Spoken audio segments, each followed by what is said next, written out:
34 ಹಾಗೂ 35ನೇ ಕವನ. ಕೋಲ ಗುರು ಚಿತ್ತೈಸು ಕುರು ಭೂಪಾಲ ಸಮ್ಮುಖನಾಗು ಹಿಡಿ ಮಾರ್ಕೋಲನ್ ನೋಡು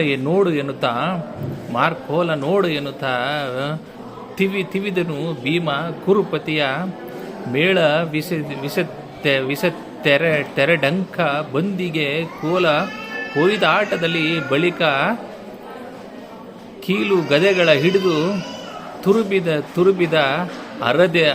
ತುರುಬಿದರ ಅಧಿಕ ರೋಷದಲ್ಲಿ. ಅಂದರೆ ಬಿಲ್ವಿದ್ಯೆಯ ದ್ರೋಣಾಚಾರ್ಯನೇ, ಚಿತ್ತವಿಟ್ಟು ನೋಡು ಎಲೆ ಕೌರವನೇ, ನಾನು ನನಗೆ ಇದುರಾಗು ಎನ್ನುತ್ತಾ ಭೀಮನು ಕೌರವನನ್ನು ಕೆಣಕಿದನು. ಭೀಮ ಕೌರವರ ಹೋರಾಟಕ್ಕೆ 2 ಪಂಗಡಗಳು ಸುತ್ತು ಸೇರಿದವು.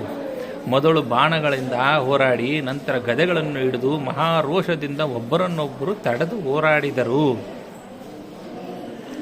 35ನೇ ಕವನ.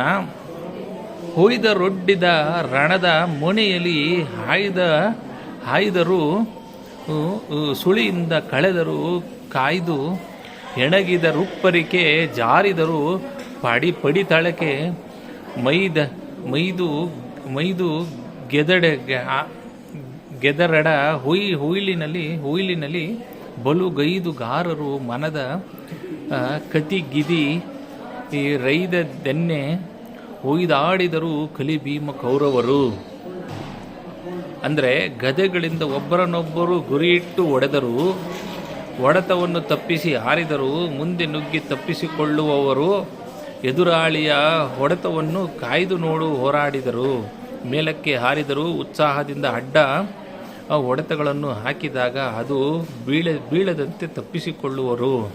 ಮನಸ್ಸಿನ ಕೋಪವು ಎಷ್ಟಿತ್ತೋ ಅದು ಆ ಹೋರಾಟಕ್ಕೆ ಸಮನಲ್ಲವೆನ್ನುವಂತೆ ಭೀಮ ದುರ್ಯೋಧನರು ಹೋರಾಡಿದರು. ಧನ್ಯವಾದಗಳು.